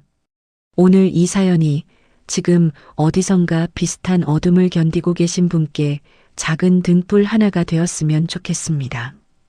이야기를 끝까지 들어주신 분이 계시다면 잘 들었다고 댓글 하나만 남겨주세요. 감사합니다.